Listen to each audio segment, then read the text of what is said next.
Assalamualaikum warahmatullahi wabarakatuh. Ketemu lagi ya di channel saya hari ini, dan kita di sini akan sedikit menjelaskan kisah-kisah yang sangat menyedihkan dan jarang untuk dilakukan oleh ya orang tua gitu ya, hanya demi ibarat kata kasih sayang dan hati gitu ya, dan membuat mereka itu terketuk sedih. Dan jarang sekali orang itu bisa melakukan hal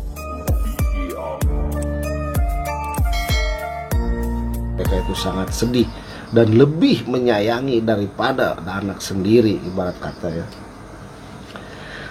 Dan untuk yang masih ini ya, jangan lupa nih bosan-bosan untuk like, share, comment, and subscribe, karena subscribe itu gratis gitu ya. Dan tidak lupa juga selalu bunyikan 2 kali lonceng notifikasinya agar tidak ketinggalan info-info terbaru dari si ganteng kalau Inong Ruhai Channel gitu.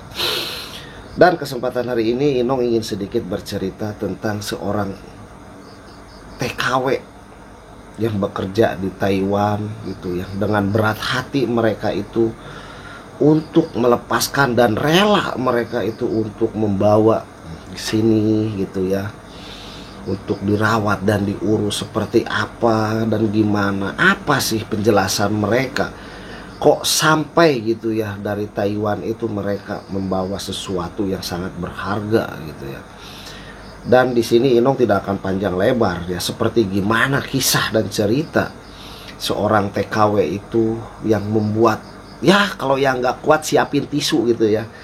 Nah, untuk lebih jelasnya lagi agar tidak ada kesimpang siuran untuk melihat ataupun mendengarkan cerita kisah-kisah mereka, Ibu mau sampai kita kapan? simak. Ya, katanya sih harus dipulangin, tapi keluarga pada ini kamu. Karena status warga negara ya. Iya.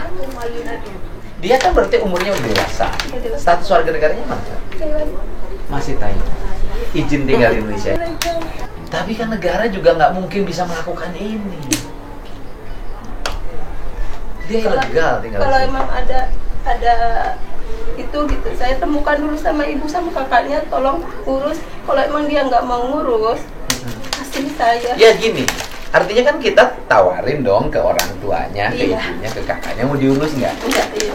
Kalau nggak diurus, ya paling ngurus kewarganegaraan, jadi warga negara Indonesia karena usianya sudah dewasa. Iya. Kalau ilegal ya secara hukum memang harus dikembalikan, harus deportasi. Tapi kan masa deportasi ini diurus sama siapa? Menjelaskan ya, saya sedih gitu ya, dan dia juga menjelaskan ibarat kata selama dia kerja di sana dan dia mengurusi gitu ya, apa yang harus dia kerjakan dengan penuh kasih sayang, dan mereka itu merasa berat gitu ya yang mereka ceritakan gitu ya, kasih sayang ataupun gimana gitu, itu mereka itu banyak itu juga yang untuk mau mengurus mereka ataupun gimana, tapi mereka itu ibarat kata tidak seperti dirinya gitu ya, dan yang dilontarkan oleh Mbak Siti ini gitu ya, dengan cerita-ceritanya mereka mengurus sawang ini ya, sawang ini gitu mereka. Dan mereka menjelaskan, saya prihatin mereka itu, takutnya mereka itu kalau diurus orang lain ataupun di mana gitu ya, tidak detil dia gitulah ibarat kata ya, merawatnya, makan disuapin ataupun baju ataupun gimana. Dan kita tidak akan ini, apa sih penjelasan selanjutnya tentang Mbak Siti ini untuk merawat sawang ini yang ibarat kata dengan tanda kutip warga negara Taiwan, yang rela dia itu mau mengurus dibawa ke Indonesia dengan begitu resiko dan beban yang berat, tapi mereka lakukan. Inilah penjelasan. Ini dilema lu antara aspek undang-undang dengan aspek manusia. Ilegalnya udah berapa tahun? Ya, pas kesini dia tetap bisa tulis. Izin tinggalnya berapa? Ya cuma bentar. Luar biasa. Dan ibu nggak mungkin kan pisah. Kalau saya masih ibadah bisa diobatin, coba dia belum tentu dengan orang yang baru mau. Orang yang belum tentu orang yang baru mau, yang bayarnya siapa? Ke negara masih bisa. Oh, bisa. Bertanggung jawab.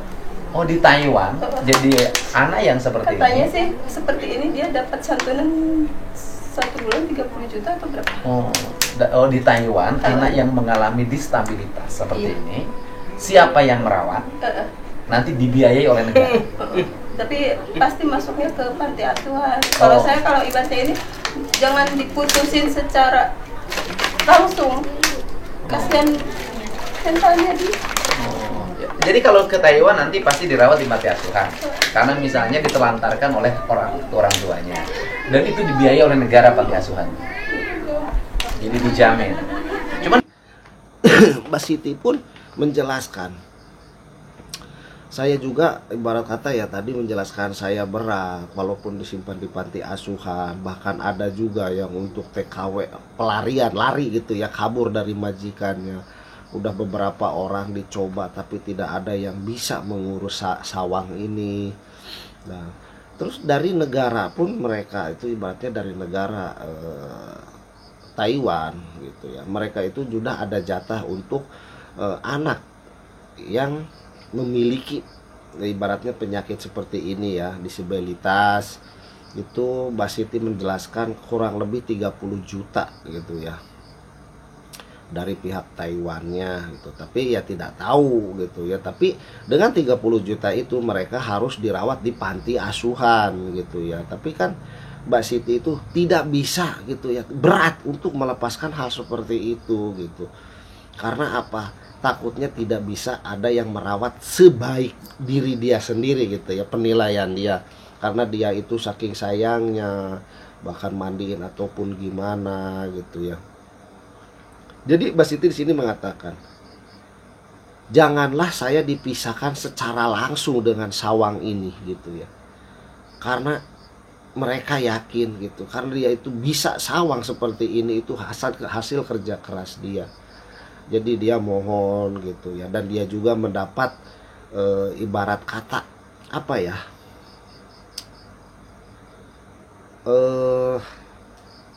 Surat gitu ya, surat wasiat ibarat kata dari pihak keluarganya, entah siapa gitu. Bila mana Anda merasakan berat ataupun beban, silakan, ada masalah apa-apa silakan tunjukkan surat ini gitu ya. Ya alhamdulillah sampai saat ini barulah gitulah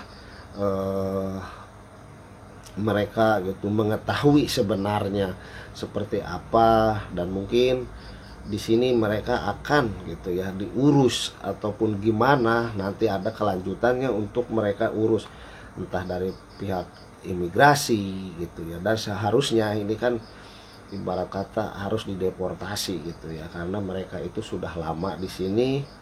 Dan Mbak Siti pun menjelaskan gitu ya. Jadi inilah penjelasan yang selanjutnya Mbak Siti itu memberatkan dirinya sendiri gitu ya. Ini 30 juta setelah ten ibu nggak yang 8 juta? Ini papanya amanah. Harus ibu yang rawat? Iya. Dan itu banyak pro dan kontraknya juga ya. Tapi ada satu wasiat tertulis saya memiliki, itu ada cap resmi bos saya, majikan saya. Wasiatnya apa? Dengan Mandarin. Bahasa Mandarin.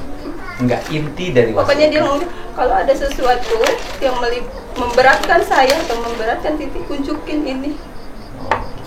Pas kemarin dilihat sama Bapak Faisal, ya udah nanti ini simpan dengan baik-baik, kita iniin di sana. Ya karena ibu kan fungsinya tadinya kan menyelamatkan. Jadi mudah-mudahan ya dari para keterlantaran. sobat gitu. Walaupun di Taiwan negara memberikan jaminan terhadap warga yang terlantar. Umur panjang dan diberi kesehatan. Belum pernah ada yang dari keimigrasian datang juga sini. Bu Sitinya.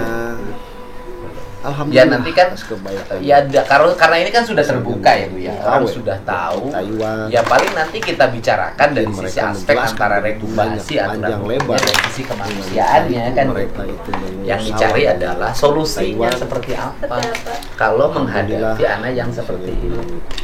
situ itu mendapatkan titik terang ya, penjelasan. Nah, nanti kalau dipulangi Betul, kena, yang begitu. Ya, ibu yang membuat kata ibu gitu ya. berat kalau dia Kira dikembalikan hanya ke bisa Taiwan mengatakan yang itu terbaik adalah kecemasan. Basiti dan Sawang. Kalau dia dirawat di Keluarga panti asuhan yang tidak berada sekhawatir di itu. Taiwan. Gitu. Di sini Inom tidak Keluarga, akan panjang keluarga saya lebar kompak. Kalau saya ada kepentingan ya saling bergilir. Ngejagain. menyampaikan masalah-masalah ini yang Di kita sama anak sendiri aja nggak pernah ditungguin. Suami telaten juga banget. ya. Dan sekali lagi Ino mohon maaf kalau ada salah-salah kata dari segi pembicaraan ataupun penyampaian. Ino mohon maaf yang sebesar-besarnya karena di sini Ino hanya manusia biasa dan yang tidak luput dari salah dan dosa. Jadi Ino tidak akan panjang lebar dan Ino akhiri. Wassalamualaikum warahmatullahi taala wabarakatuh. Salam sehat, salam sejahtera. Ruhai.